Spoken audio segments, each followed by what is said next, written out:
আসসালামু আলাইকুম everyone, welcome back to my channel. আজকে আপনাদের মাঝে ঝালমুড়ি মশলার এ টু জেড রেসিপি দেখাবো। ঘরে থাকা উপকরণ দিয়ে এই রেসিপিটি তৈরি করা হয়েছে। তাহলে চলুন শুরু করা যাক ঝালমুড়ি মশলার রেসিপি। ঝালমুড়ি মশলা তৈরি করার জন্য একটি বাটি নিয়ে নিতে হবে এবং এতে 1 চা চামচ মরিচের গুঁড়া নিয়ে নিতে হবে, হাফ চামচ হলুদের গুঁড়া নিয়ে নিতে হবে এবং হাফ চামচ ধনিয়ার গুঁড়া নিতে হবে, হাফ চা চামচ জিরে গুঁড়া নিয়ে নিতে হবে। সবগুলো উপকরণ একসাথে মিক্স করে নিতে হবে। সবগুলো মশলাকে একত্রে করে 1/4 কাপ পানি দিয়ে মিক্স করে নিতে হবে। চুলাতে একটি প্যান বসিয়ে নেওয়া যাক এবং এতে হাফ কাপ পরিমাণ তেল দিয়ে নিতে হবে। আমি এখানে ঘরে থাকা সয়াবিন তেল ইউজ করেছি, আপনারা চাইলে সরিষার তেলও ইউজ করতে পারেন, যার যেটা ভালো লাগে। আমি এখানে হাফ কাপ নিয়েছি সরিষার তেল এবং হাফ কাপ হচ্ছে রান্না করা গরুর মাংস থেকে তোলা হাফ কাপের মতো তেল দিয়ে নিচ্ছি। এতে করে ঝালমুড়ির টেস্ট আরও বেড়ে যাবে। তে 1 কাপ পেঁয়াজ বাটা দিয়ে নেব। ভালো করে তেলটি গরম হলে দিতে হবে। পেঁয়াজ বাটাগুলো সম্পূর্ণ তেলের সাথে মিক্স করে নিতে হবে।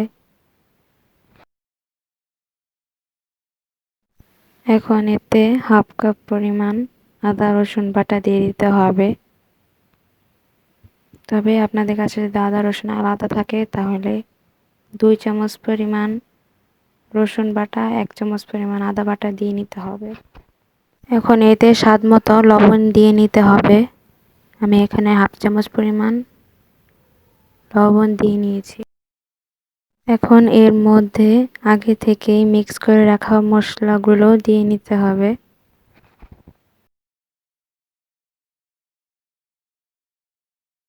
এখন এই সবগুলো উপকরণ যাতে ভালো করে মিক্স হয়ে যায় এবং পেঁয়াজগুলো যাতে কাঁচা না থাকে সেই পর্যন্ত ভালো করে নাড়াচাড়া দিয়ে নিতে হবে।